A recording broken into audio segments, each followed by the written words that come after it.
uumpisahan ang pagde-deliberate ng budget ng 2025 sa ating kapulungan sa plenaryo.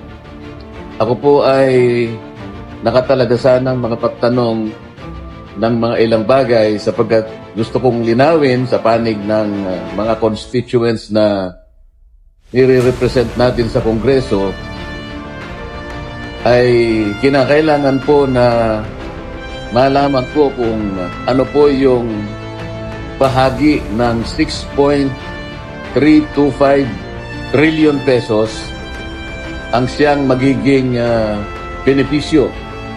Ibig sabihin, ang siyang tutulay do sa panig ng mga kababayan nating nasa kapos ang buhay. Alam ko po kasi na dalawa yung target ng ating national budget para sa isang taon, 2025.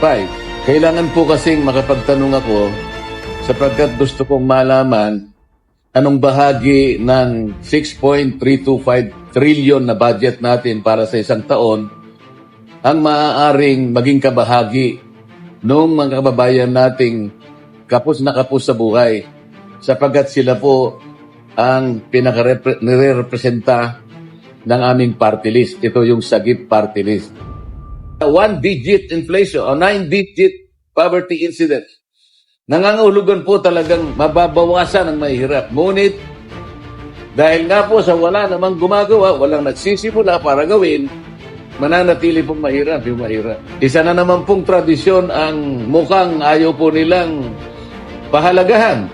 Sapagkat ngayon lang po ako makakakita uli ng isang pagkakataon na yung pong miyembro ng majority katulad ko, hindi na pwedeng magtanong. Puro lang po yung miyembro ng minority. Hindi po ganun ang tradisyon namin eh. Ang tradisyon namin, mauuna lamang pong magtanong yung minority. Pagkatapos, kasunod na naman ang majority, maging alternate na po yun. Hanggang maubos na yung minority dahil po konti lang sila. Kami ng majority ngayon na pwede nang magtanong sa lahat ng ahensya. Ngunit hindi po tayo pinayagan, wala po akong magagawa. Ang akin lamang sanang pagkatanong ay nakatuon lamang do sa tinatawag na general principles. Para lang po yung tono ng pagde-deliberate ng budget ay mailagay natin sa wastong perspektiba.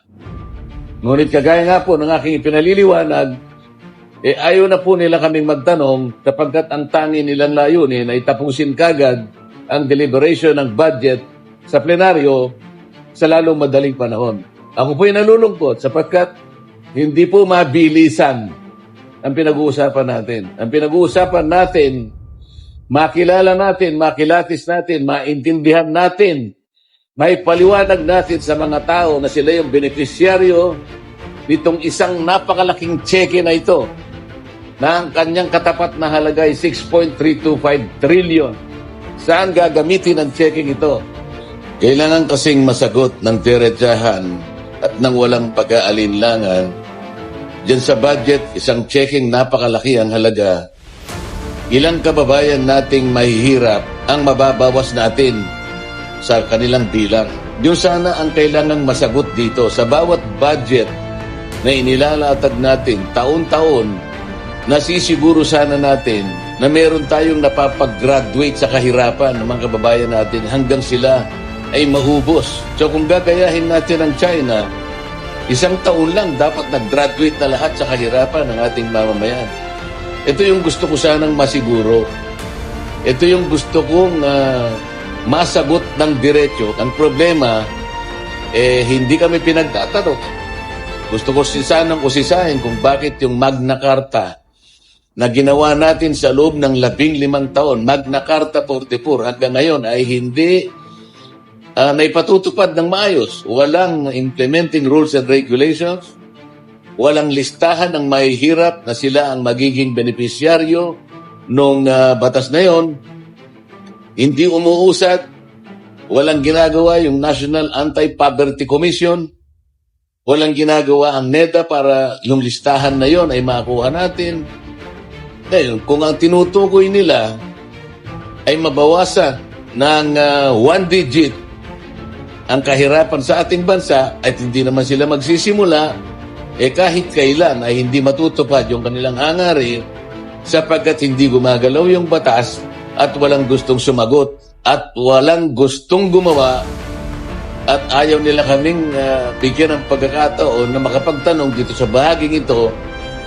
Gayong napaka-importante nito sapagkat ang kinakatawan nga natin ay yung mga mahihirap na kababayan dito sa ating bansa.